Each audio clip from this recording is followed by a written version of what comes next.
Hey there, welcome to day 1315 of What You Up To Now. Sharon Horne-Ellstrom here, documenting the journey as I transition from brick and mortar corporate world of business to the online world of business. A little bit of back and forth.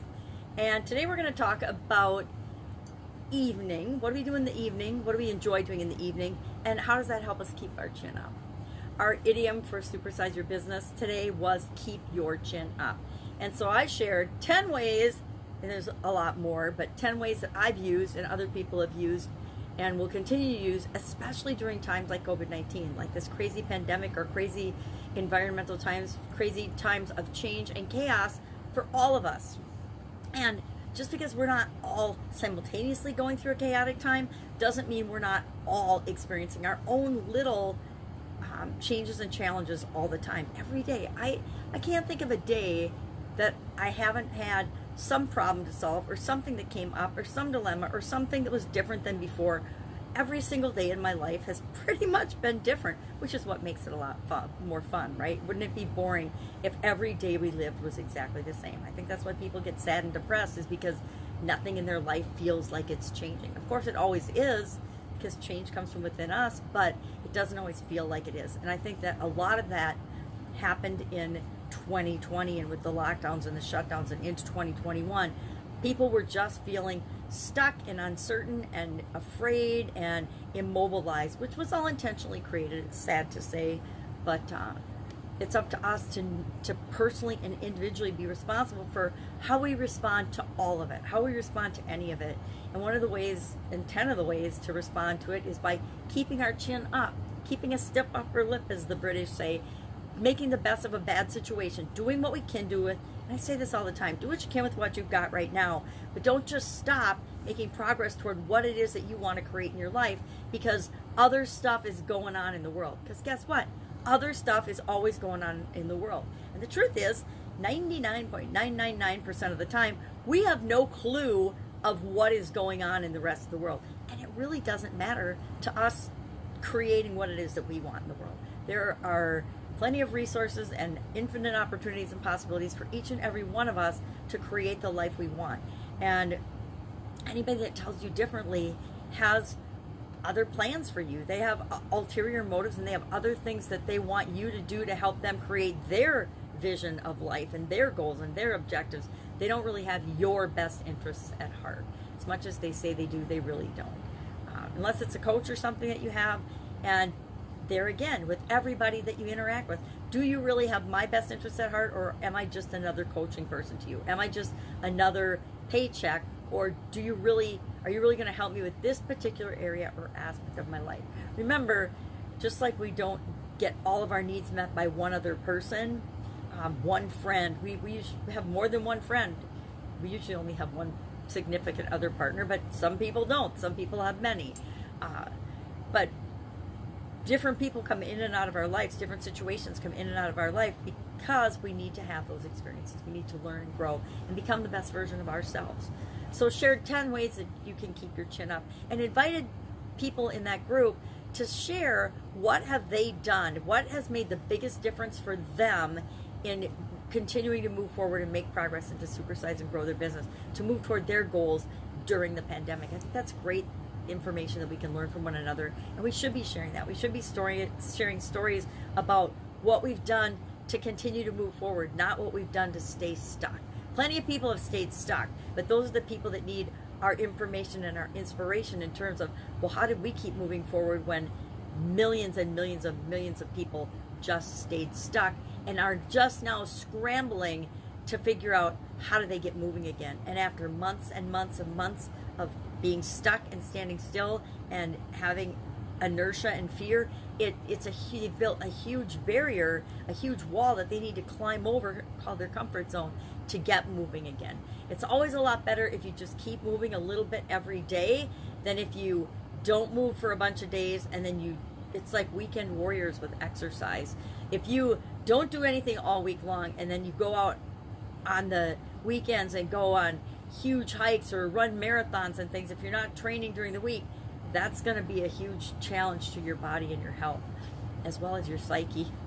So it's easier, at least in my experience, to do a little bit every day to move toward our goals and objectives than to to expect that we're going to make these huge leaps and bounds. Huge leaps and bounds take huge amounts of energy and preparation and planning. And you might get that big bang for your effort, but chances are it's not going to be as successful as you planned it to be or expected it to be, and less successful than if you were to do single daily actions that cumulatively move you toward what it is that you want. Just my opinion. So keep your chin up. Now, I did learn some good chin exercises I'm going to have to start doing if I remember or so choose going forward.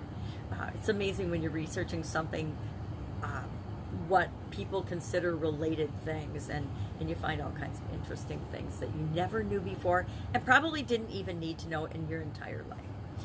Our idiom for our annual challenge to do one thing every day that centers us to get to know ourselves better was about, it's the stop and smell the roses one. These are used throughout the book, and today I was wishing that I had actually realized early on that this was going to be a repeating theme, and then just had roses available and I could, stop and smell the roses just to get attention and to draw people's eye to it. Same with the target ones. If I would have thought about it before, I would have gotten a target. I have lots of targets around, from shooting things, bows and arrows, shooting guns, shooting fun stuff out to practice and get better at it. But that would require planning and pre-planning and pre-structuring and thinking that I had done the whole thing in advance. And of course I didn't. This is a very impromptu activity, just like the daily idiom is an impromptu thing. Why? Because it keeps me on my toes. It keeps me sharp. It keeps me thinking. It keeps me researching. It keeps me asking questions and curious. And that all helps to keep moving me forward. Again, this is our 4th annual challenge. You would think by the 4th year, I would have added more structure and more professional video making to it. But it's just to warm my voice up every day, and as well as make single daily action progress towards something that I want in my life. I want my life, I don't know about you, but I want my life to be more centered and focused and moving toward what I want, not what the rest of the world wants for me. Lived my life for everybody else for about 50 years. That didn't work out so well for me, and at 50 ended up making massive changes in my life, following a massive change in my life. So that our idiom today was about evening activities, and what do you enjoy about the evening, or what do you enjoy in doing during the evening? What do you just stop and take a deep breath and be present for in the evening, I guess is how I looked at that one. And I didn't have any trouble answering it. Already did that one. Sometimes I do it right away. Sometimes I do it before I do the video. Other times I don't do it until later in the day, or like right before I go to bed, because I forgot to do it. I forgot to go back and actually do my single daily action homework to do one thing a day that centers me. But for the last week or so, I have been practicing and investigating next year's annual challenge, which I haven't decided 100% that that's what it's going to be. I've got a couple of ideas, but I'm playing with something every night before I go to bed. That sounds terrible. I'm playing with a tool, a strategy every night before I go to bed to see what kind of an impact it has on me between now and the end of the year. And then by the end of the year, I'll decide, probably before then, probably after 30 or 45 days, I'll know if this is exactly what I want to do and then how I want to do it and roll it out, or if I want to do something different for next year's annual challenge.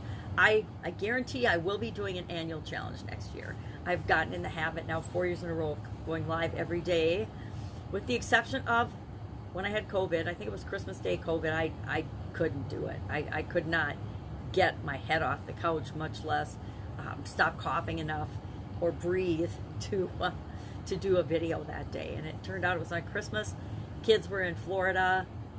They, of course, all got sick too. And this was all just before all the COVID and all the pandemic stuff came out. We didn't know. But I'd been on a cruise in earlier, a few weeks earlier, and I wasn't even a blip on my radar or a thought that I could have gotten sick from that. But now that hindsight's 2020, as we go back and look at things, I absolutely positively guarantee that that was probably the source and the right timing for contracting COVID-19. So wish we would have known what it was, because I probably would have been a little bit better prepared, but I weathered it. I'm still here today, so obviously I was just meant to get sick and get over it.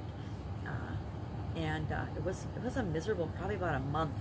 It was about a month from a little before well, probably Thanksgiving time to, no, it wasn't Thanksgiving. It was a couple weeks into December, all through Christmas. The worst was Christmas and Christmas Eve and Christmas Day, though. I remember I was watching or sleeping through, literally sleeping through one of those mini shows, mini series on, I don't know if it was Netflix or Hulu or something, but I don't even remember it. I'd have to go back. It was Witcher. I'd have to go back and watch it again because I have no idea what it was about. And obviously, I don't care that much. It was just to have noise in the house and some background noise when everybody was gone. And it was the holidays, so it was kind of a sad time to be sick. I always hate being sick over the holidays. You know, it's the time we get together with our families, normally when it's not COVID. And it wasn't COVID then, so I missed the whole Christmas. So I was quarantined even before the pandemic hit. All right, any questions? Hit me up in the comments below or ask me, direct message me. You can always find me. Just search Sharon Horne-Ellstrom on social media if we're not friends or not connected, and send me a message, and then let me know that you sent me a message somehow, or I may not see it depending on the platform that you send it through. That's it. Have an awesome day. Have a great Labor Day tomorrow. It's actually a holiday weekend. Enjoy it. Enjoy family, friends, whatever it is that you're doing. And if I can help in any way, please let me know. Otherwise, I will be with you tomorrow just to keep updating people on what's working, what's not for me in this day and age with respect to businesses and even a little bit of life. All right. Have a great day.